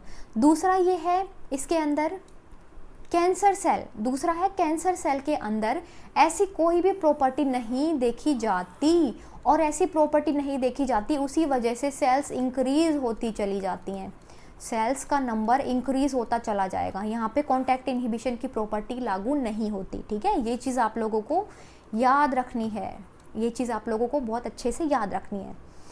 देखो अब इसमें बेसिकली ट्यूमर होते हैं, ट्यूमर 2 टाइप के हो जाते हैं, कैंसर में ट्यूमर बनते हैं जिसको नॉर्मल लैंग्वेज में गांठ भी बोल देते हैं, ठीक है, एक होती है बेनाइन ट्यूमर, दूसरा होता है मैलिग्नेंट ट्यूमर, ये 2 टाइप की हैं, बेनाइन और मैलिग्नेंट। देखो जो बेनाइन ट्यूमर है वो हार्मफुल नहीं होता है, वो कैंसरस नहीं होता है, तो मैं यहाँ पे लिख देती हूँ नॉन कैंसरस, ठीक है, ये नॉन कैंसरस होता है, मतलब ये हार्मफुल नहीं होता है, नॉन हार्मफुल या फिर नॉट हार्मफुल, ठीक है, हार्मफुल नहीं होता है ये, ठीक है, और इसके अंदर मेटास्टेसिस की प्रॉपर्टी भी नहीं होती है, नो मेटास्टेसिस, मेटास्टेसिस। अब मेटास्टेसिस क्या होता है वो भी मैं आप लोगों को बताती हूँ क्या होता है, पहले ये चीज़ को याद रखो, ये 3 चीज़ें याद रखनी है, नॉन कैंसरस है, नॉन हार्मफुल है, नॉन मेटास्टेसिस इसके अंदर देखने को मिलता है, राइट। देखो मेटास्टेसिस क्या होता है ना कि स्प्रेड होता है कैंसर का from one part of the body to another, अगर एक पार्ट में कैंसर की सेल्स है, यहाँ पे कैंसर की सेल है और ये दूसरा पार्ट है, तो ये इसके अंदर चली जाएंगी और इसको बोलेंगे मेटास्टेसिस, इसी प्रॉपर्टी को मेटास्टेसिस बोला जाता है, स्प्रेडिंग हो जाती है कैंसरस सेल की अदर बॉडी पार्ट्स के अंदर, ठीक है। मैलिग्नेंट ट्यूमर क्या है, मैलिग्नेंट ट्यूमर मोस्ट डेंजरस है, ये सीरियस टाइप का होता है, ये कैंसरस है, ये कैंसरस है, ये कैंसर कॉज करता है, दूसरा ये हार्मफुल है और इसके अंदर मेटास्टेसिस की प्रॉपर्टी देखने को मिलती है, मेटास्टेसिस भी देखने को मिलता है। तो ये दोनों टाइप आप लोगों को क्लियर हुआ, बेनाइन वाला तो नॉर्मल सा है, कैंसरस भी नहीं होता है, हार्मफुल भी नहीं होता है, और दूसरा मेटास्टेसिस की प्रॉपर्टी भी इसके अंदर नहीं होती है। जबकि मैलिग्नेंट वाले कैंसरस होते हैं, दूसरा ये हार्मफुल होते हैं और तीसरा ये मेटास्टेसिस की प्रॉपर्टी को इसके अंदर मतलब वो प्रॉपर्टी होती है, राइट। मेटास्टेसिस आप लोगों को पता है स्प्रेडिंग होती है कैंसर सेल्स की। अब देखो कुछ टाइप्स होते हैं कैंसर के, वो टाइप्स क्या हैं, कार्सिनोमा, अगर कार्सिनोमा है तो मतलब क्या है, कैंसर होता है ऑफ द एपिथेलियल सेल्स, जो एपिथेलियल सेल्स हैं उसके अंदर क्या होगा, यहाँ पे कैंसरस सेल है और ये हो जाएगा कार्सिनोमा। सार्कोमा, सार्कोमा मतलब क्या है, कनेक्टिव टिश्यूज़, जो कनेक्टिव टिश्यूज़ हैं अगर उनके अंदर कैंसर प्रेजेंट है, कैंसर सेल्स हैं, तो वो हो जाएगा सार्कोमा, ठीक है। मिलेनोमस, मिलेनोमस क्या है, मिलेनोसाइट्स के अंदर अगर कैंसर होता है। ल्यूकीमिया मोस्ट कॉमन टाइप का होता है blood cancer, most common type ये ल्यूकीमिया, ठीक है, ब्लड कैंसर। लिम्फोमास, अगर लिम्फॉइड ऑर्गन में जैसे कि लिम्फ नोड्स और स्प्लीन इनके अंदर देखने को मिल रहा है कैंसर सेल्स, तो वो हो जाएंगी लिम्फोमास, राइट। ये टाइप्स थे। अब देखो कुछ कोज होते हैं, कुछ कारण होते हैं जो कि जिसकी वजह से कैंसर हो जाती है। पहला है फिजिकल एजेंट्स, कुछ ऐसे एजेंट्स होते हैं जो कैंसर को कोज करते हैं, उसमें आते हैं X rays, gamma rays and UV rays, मतलब आयोनाइजिंग रेडिएशंस और non ionizing radiations. X ray, gamma ray और यूवी रेज इसके अंदर आ जाते हैं। दूसरा है केमिकल एजेंट्स, भाई कुछ केमिकल्स होते हैं जिनकी वजह से इसकी वजह से कैंसर हो जाता है। टोबैको, टोबैको के अंदर क्या है, तंबाकू, तंबाकू के अंदर निकोटीन प्रेजेंट होता है और निकोटीन क्या करता है, कैंसर करता है, लंग कैंसर। दूसरा क्या करेगा, गले में कैंसर हो जाता है, ठीक है, किसी किसी के गले में कैंसर हो जाता है, तो ये कौन करेगा, केमिकल एजेंट्स। इसके अंदर आ जाता है tobacco, smoke, vinyl chloride, caffeine, nicotine, mustard gas, ये होते हैं केमिकल एजेंट्स, राइट। तीसरा है बायोलॉजिकल एजेंट्स, इसके अंदर ऑन्कोजेनिक वायरसेस, वो वायरसेस जो कि कैंसर कॉज करते हैं। दूसरा है सेल्यूलर ऑन्कोजेंस, सेल्यूलर ऑन्कोजेंस भी बायोलॉजिकल एजेंट्स हैं, राइट। अब देखो कैंसर है, कैंसर को डिटेक्ट कैसे किया जाए कि भाई कैंसर है, बायोप्सी की जाती है। यहाँ से सेल्स हैं, इनके अंदर कैंसर प्रेजेंट है तो यहाँ से सेल्स को निकाल लिया जाता है और फिर इन सेल का टेस्ट किया जाता है, ठीक है, वो होती है बायोप्सी। या कोई भी टिश्यू को निकाल लिया जाता है और फिर टेस्ट किया जाता है कैंसर के केस में। दूसरा है blood and the bone marrow count. अगर ब्लड और बोन मैरो काउंट में अगर चेंजेस देखने को मिल रहे हैं तो इसका मतलब भी यही है कि डायग्नोसिस में ये एक टाइप का सिम्टम मान लो आप कि ये कैंसर को शो करेगा, ठीक है। ये एक टाइप का टेस्ट होगा जिसके अंदर पता चल जाएगा अगर ब्लड और बोन मैरो काउंट में चेंजेस देखने को मिल रहे हैं तो। तीसरा है रेडियोग्राफी। रेडियोग्राफी की जाती है, रेज दी जाती हैं, उसकी वजह से डिटेक्ट किया जाता है। फोर्थ में आ जाएगा use of antibodies against cancer. Cancer के एंटीजेंस हैं, इनके एंटीबॉडीज़ इनके साथ में अटैच कर दी जाएंगी, ठीक है, एंटीबॉडीज़ अटैच कर दी जाएंगी और ये एंटीबॉडीज़ क्या डिटेक्ट कर लेंगी कि भाई कैंसर है कि नहीं है। तो ये हो जाएंगे डिटेक्शन के मेथड्स। अब है ट्रीटमेंट। देखो आप लोगों ने पता लगा लिया कि कैसे मतलब डायग्नोज कर लिया है, तो उसको ट्रीट करना भी ज़रूरी है।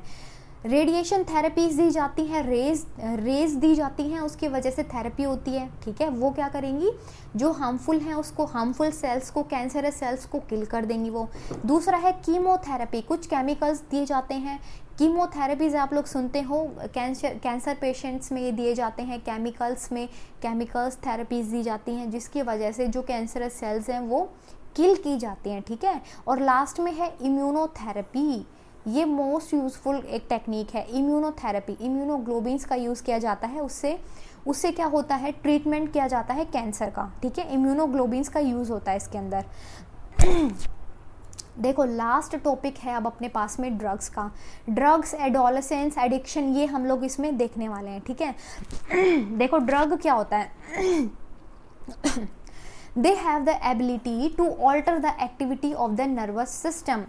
ड्रग का यूज़ किया जाता है किस लिए, कि नर्वस सिस्टम की एक्टिविटीज़ को ऑल्टर किया जाए। सोर्स होते हैं mainly flowering plants, some fungi. देखो ड्रग्स का मतलब होता है ड्राई हर्ब, ड्रग का मतलब होता है ड्राई हर्ब, ठीक है। और हर्ब्स कहाँ से मिलती है, फ्लावरिंग प्लांट से या कुछ फंजाई से। टाइप्स ऑफ ड्रग में ये इंपॉर्टेंट है, आप लोगों को याद रखने हैं, 5 टाइप के हैं, एक एक टाइप को बहुत अच्छे से समझना। डिप्रेसेंट ये ड्रग का टाइप है। Opiate narcotics, second is the opiate narcotics. Third है स्टिमुलेंट्स। फोर्थ है हेल्यूसिनोजेंस। फिफ्थ है कैनाबिनॉइड्स। तो ये 5 आप लोगों को याद रखने हैं। देखो डिप्रेसेंट से स्टार्ट करते हैं। डिप्रेसेंट क्या होते हैं, ब्रेन की एक्टिविटी को डिप्रेस कर देते हैं। जो ब्रेन की एक्टिविटी होती है उसको सप्रेस कर देते हैं, ठीक है, उसको डिप्रेस कर देंगे ताकि एक्टिविटी उसके अंदर ना हो और जो इंसान होता है वो मतलब बिल्कुल शांत हो जाए, ठीक है। इसमें सेडेटिव्स आ जाती हैं जो कि कामनेस देती हैं, रिलैक्सेशन देती हैं और इसकी हाई डोजेज स्लीप को भी इंड्यूस करती हैं। इसीलिए इसका एग्जाम्पल है बार्बिटूरेट्स। बार्बिटूरेट्स को स्लीपिंग पिल्स भी बोला जाता है, स्लीपिंग पिल्स, ठीक है, स्लीपिंग पिल्स। बार्बिटूरेट्स याद रखना आप लोग, बार्बिटूरेट्स का आजकल यूज़ नहीं किया जाता, ठीक है। बार्बिटूरेट्स को स्लीपिंग पिल्स की तरह यूज़ किया जाता था और ये सेडेटिव है एक टाइप का। दूसरा है ट्रैंक्विलाइजर्स। ट्रैंक्विलाइजर्स में क्या है, ये टेंशन को कम करते हैं, एंग्जाइटी को कम करते हैं, बट ये नींद नहीं लेके आते, मतलब ये स्लीप को इंड्यूस नहीं करते हैं, ठीक है। इसमें आते हैं बेंजोडाइपेजाइंस जिसके अंदर वैलियम है, ये है नॉन स्लीपिंग। ये इन पिल्स को बोला जाता है नॉन स्लीपिंग पिल्स, जबकि बार्बिटूरेट्स को बोला जाता है स्लीपिंग पिल्स, राइट। अब सेकंड है ओपिएट नारकोटिक्स। ओपिएट नारकोटिक्स को बोला जाता है पेन किलर्स। जैसे डेप्रेसेंट को स्लीपिंग पिल्स बोला जाता है, इनको पेन किलर्स के नाम से जाना जाता है।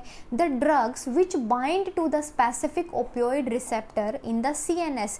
सीएनएस के अंदर रिसेप्टर्स प्रेजेंट होते हैं और ये ड्रग क्या करते हैं, स्पेसिफिक ओपियोइड रिसेप्टर्स को बाइंड करते हैं सीएनएस के अंदर। और क्या दूसरा, गैस्ट्रोइंटेस्टाइनल ट्रैक्ट। ऐसे होता है ना, पेट में दर्द है तो पेन किलर लेनी है, वो क्या करेंगे, रिसेप्टर से जाके बाइंड हो जाएंगे और उसकी एक्टिविटी को कम कर देंगे, ठीक है। और दे आर डेप्रेसेंट, मतलब टेंशन को कम करेंगे, एंग्जाइटी को कम करेंगे, एंग्जाइटी कम होगी, ब्लड प्रेशर कम होगा, रेस्पिरेटरी रेट के अंदर चेंज होगे, और विजुअल एक्टिविटी को भी ये रिड्यूस कर देगा। तो ये चीज़ें आ जाती हैं ओपिएट नार्कोटिक्स के अंदर, जो पेन किलर होते हैं, ठीक है। ओपियम एंड इट्स डेरिवेटिव, देखिए नाम है ओपिएट, ओपिएट है मतलब ओपियम इसका एग्जाम्पल है, जाहिर सी बात है। ओपियम मिलता है पोपी प्लांट से, जिसको पेपेवर सोमिनिफेरम बोलते हैं। वापस से सुनो, ओपिएट नार्कोटिक्स एग्जाम्पल है ओपियम, ओपियम मिलता है पोपी प्लांट से, पोपी प्लांट को बोलते हैं पेपेवर सोमिनिफेरम, राइट। अब देखो ओपियम डेरिवेटिव्स भी हैं कुछ, वो है मॉर्फिन, जिसको सर्जरी के ड्यूरिंग यूज़ किया जाता है। ब्राउन शुगर भी एक टाइप की ड्रग होती है, ठीक है। हेरोइन, कोडीन, ये कफ सिरप में यूज़ किया जाता है। कोडीन, हेरोइन क्रिस्टलाइन कंपाउंड होता है, बहुत हैवी होता है ये, ठीक है। अपने पास में तीसरा है स्टिमुलेंट्स, तीसरा हम लोग पढ़ेंगे स्टिमुलेंट्स के बारे में। देखिए स्टिमुलेट करता है सीएनएस को, सेंट्रल नर्वस सिस्टम को, एम्फेटामाइंस एंड द एनाबॉलिक स्टीरॉयड्स। देखो अब ये यूज़ किए जाते हैं, एथलीट्स यूज़ करते हैं इनको, ताकि उनकी जो एक्टिविटी है, उनका जो टाइमिंग है, उसको बढ़ाया जा सके। तो एनाबॉलिक स्टेरॉइड्स का यूज़ किया जाता है, इसके अंदर एनाबॉलिक स्टेरॉइड्स, एम्फेटामाइंस, ये सब यूज़ होते हैं।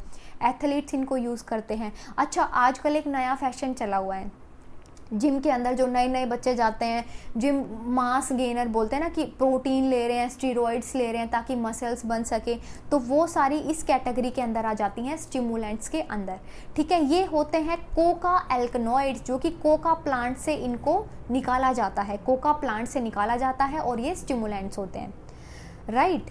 Interferons the transport of neurotransmitter dopamine, ये न्यूरोट्रांसमीटर डोपामीन, ये न्यूरोट्रांसमीटर प्रेजेंट होता है ब्रेन के अंदर। डोपामीन एग्जाम्पल है न्यूरोट्रांसमीटर का, उसको क्या करेंगे, ये इंटरफेयर करेंगे उसके ट्रांसपोर्ट को, राइट। अपने पास में फोर्थ है हेल्यूसिनोजेंस, मतलब ऐसे होता है ना कि आप सपनों की दुनिया में चले गए, ऐसे हवाओं में उड़ने लग गए, आपको बहुत अच्छा लग रहा है, you are very happy after taking the particular drug, ऐसे होता है ना। देखिए उसकी वजह से क्या होता है, इसके अंदर चीज़ें आती हैं एलएसडी, साइलोसाइबिन, और दूसरा क्या है इसके अंदर एलएसडी, ये एट्रोपा बेलाडोना और धतूरा। देखो भांग, किसी ने होली के ऊपर, मतलब जब होली का फेस्टिवल होता है तो कई जगह पे ये भांग के पकोड़े बनते हैं। बेसिकली धतूरा जो है उसको भांग बोलते हैं, उसी के पकोड़े बनते हैं, तो उससे वो फिर पूरा मस्ती में हो जाते हैं, ठीक है। तो वो क्या है, वो एक खुशी का फील कराना, एक ये कि भाई आप तो ड्रीम वर्ल्ड में जी रहे हो, तो वो होती हैं सारे हेल्यूसिनोजेंस, ठीक है। ये एक आपको ऐसा फील करा देंगे कि भाई आप दुनिया के सबसे खुश आदमी हो, ठीक है। फिफ्थ पे आ जाएगा कैनाबिनॉइड्स, अफेक्ट करते हैं ये कार्डियोवास्कुलर सिस्टम को। कैनाबीज सटाइवा हेम्प प्लांट है, उससे इसको निकाला जाता है, जिसको कैनाबिनॉइड्स बोलते हैं, ठीक है। हेम्प प्लांट, कैनाबिस सटाइवा, आप लोगों को ये याद रखना है। तो ये 5 टाइप के गाइस हम लोगों ने अभी डिस्कस किए हैं, ड्रग्स के बारे में हम लोगों ने अभी पीछे पढ़ा था, ठीक है। अगर आप लोगों को समझ में नहीं आया तो थोड़ा सा पॉज करें, पीछे लेके जाएं वीडियो को और वापस से समझें। अब है अपना नेक्स्ट टॉपिक एल्कोहलिज्म। एल्कोहलिज्म का मतलब होता है अल्कोहल का इनटेक करना, ठीक है। Include the beverages and the स्प्रिट्स। इसके अंदर क्या क्या चीज़ें आती हैं, इसके अंदर आ जाती हैं रम, बियर, ब्रांडी, ये सारी चीज़ें अल्कोहल के अंदर आती हैं, ठीक है। अब इफेक्ट ऑफ एल्कोहलिज्म, भाई क्या क्या अफेक्ट होते हैं उसकी वजह से देखो अफेक्ट ये होते हैं कि भाई ये क्या करती हैं, बॉडी को बहुत गंदे तरीके से अफेक्ट करती हैं, ठीक है। बहुत गंदे तरीके से अफेक्ट करेंगी किडनी को, आपकी किडनी ये बिल्कुल ख़राब कर देंगी, ठीक है। दूसरा ये हो जाएगा कि आपको भूख लगना, अच्छे से प्रॉपरली नींद आना, एक बार एडिक्शन हो जाती है इस चीज़ की तो फिर ये उस अमाउंट में चाहिए होती है बॉडी को, ठीक है। तो ये इसके अफेक्ट्स होंगे। और दूसरा ये है कि affects of alcoholism on the traffic accident. Alcohol लेके, अल्कोहल का यूज़ करके ट्रैफिक बोल रही हूँ मैं, अल्कोहल का यूज़ करके ड्राइविंग नहीं करनी चाहिए कार ड्राइविंग में, या फिर आप जो भी टाइप की ड्राइविंग कर रहे हो, स्कूटी पे हो, बाइक पे हो, कोई भी टाइप का आप लोगों ने व्हीकल ले रखा है, आप लोगों को अवॉइड करना चाहिए। अगर कोई आपकी फैमिली में ये करता भी है तो उसको आप मना कर दो, क्योंकि उसकी वजह से चांसेस होते हैं एक्सीडेंट होने के। देखिए होता क्या है इसमें, अल्कोहल लेने के बाद में आइज़ का जो विज़न होता है वो कम हो जाता है, विज़न कम हो जाता है, धुंधला दिखने लग जाता है, तो आप लोगों को समझ में नहीं आएगा। जो भी कोई पर्टिकुलर इंडिविजुअल जिसने अल्कोहल लिया हुआ है उसको धुंधला दिखेगा। अच्छा, बॉडी पे कंट्रोल नहीं होगा, अगर बॉडी पे कंट्रोल नहीं होगा, माइंड पे कंट्रोल नहीं होगा, तो वो क्या होगा, एक्सीडेंट होने के फिर वहाँ पे 100% चांसेस हो जाते हैं, राइट। तो अवॉइड करिए ट्रैफिक, अवॉइड करिए आप लोग ड्राइविंग करना, तभी आप लोग बच सकते हैं इस चीज़ से। दूसरा है यहाँ पे स्मोकिंग। स्मोकिंग के अंदर बेसिकली टोबैको आ जाता है। टोबैको के अंदर निकोटीन प्रेजेंट होता है और ये निकोटीन बहुत ख़तरनाक होता है, ठीक है, बहुत ही डेंजरस होता है, क्योंकि इसकी वजह से लंग कैंसर होता है, यूरिनरी ब्लैडर में कैंसर हो जाता है, थ्रोट में कैंसर हो जाता है, उसकी वजह से कोरोनरी हार्ट डिजीज़ हो जाती है। तो बेसिकली अल्कोहल, ड्रग्स, स्मोक आपकी बॉडी को तबाह करती हैं, ठीक है, आपकी बॉडी को तबाह किया जाता है इससे।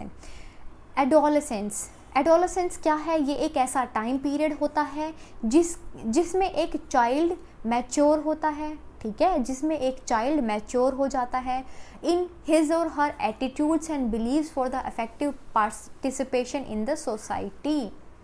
एडोलेसेंस का बेसिकली मतलब क्या होता है, एक बच्चा होता है, छोटा बच्चा, छोटे बच्चे से फिर वो मैच्योर हो जाता है। मैच्योर होने के बाद में उसके मन में बहुत सारी चीज़ें आती हैं कि भाई लोग ड्रग्स क्यों लेते हैं, लोग अल्कोहल क्यों पीते हैं।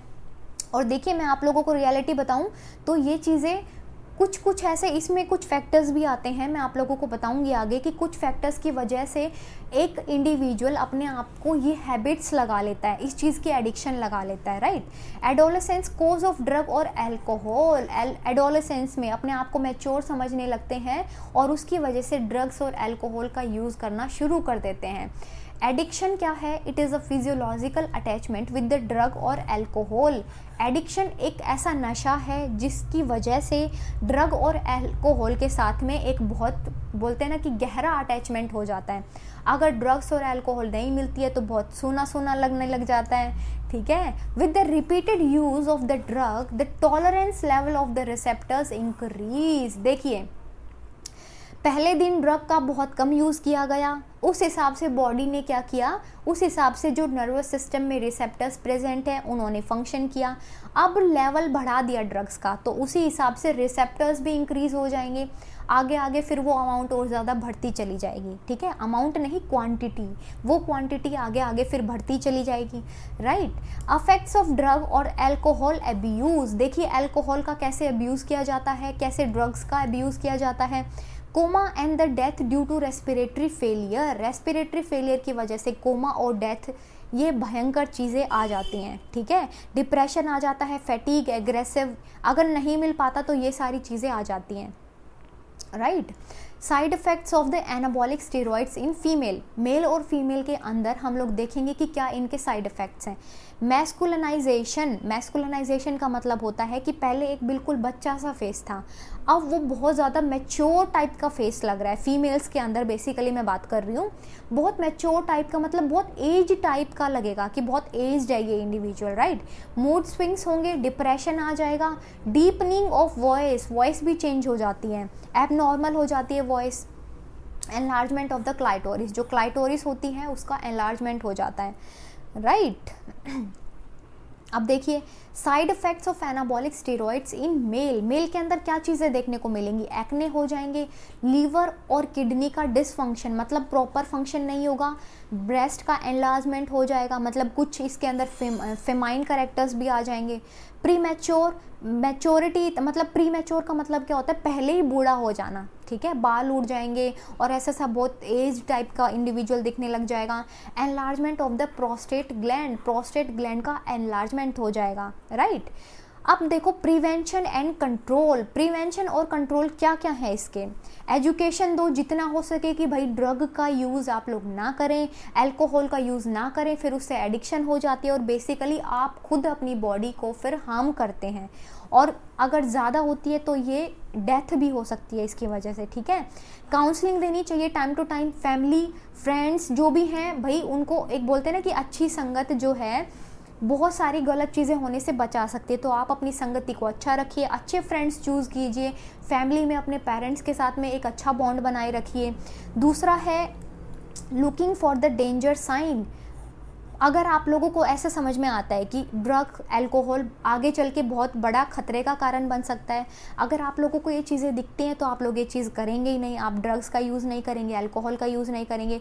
साइकोलॉजिस्ट साइकेट्रिस्ट का आप लोग एक बार जाके उनसे थोड़ा सा कंसल्ट करिए इस बारे में, ठीक है।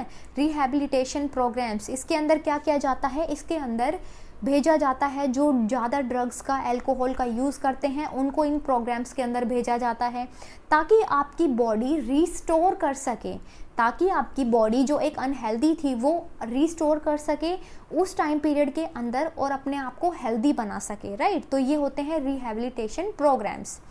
अब देखिए लोग ये मतलब एडोलेसेंस मैंने अभी बताया है, ये चीज़ें करते क्यों हैं। एक होता है एक्सपेरिमेंट करना है कि भाई ये चीज़ होती क्या है, एक होता है ना चुल लग गई है किसी चीज़ की कि भाई ड्रग्स होते क्या हैं, अल्कोहल होता क्या है, टेस्ट कैसा होता है, तो एक्सपेरिमेंट के बेसिस पे करते हैं। दूसरा ये होता है कि अभी नए अभी कॉलेज में गए हैं, थोड़ा सा अपनी हवा बनानी है कि हाँ भाई ऐसे ऐसे करके बैठेंगे, पूरा ग्रुप बनाएंगे, तो उस चीज़ के लिए कई बार कर लिया जाता है, टेस्ट के अंदर भी ले लिया जाता है कि भाई इसका टेस्ट करके देखना है क्या है, 2 लोगों के साथ और बैठ के अपनी हवा बनानी है कि भाई ऐसे ऐसे करके हम तो यूज़ करते हैं, पर गाइस इससे कुछ भी नहीं होगा। आप लोग इस चीज़ से बचे रहें, आप लोग फ्यूचर हैं देश का, और आप लोग जितना इन चीज़ों से बचे रहेंगे आपकी पूरी फैमिली भी सिक्योर होगी, उनको भी ज़्यादा टेंशन नहीं होगी इस चीज़ से कि भाई उनके बच्चे सेफ हैं, ऐसी कोई गलत आदत उनको नहीं लगी हुई है।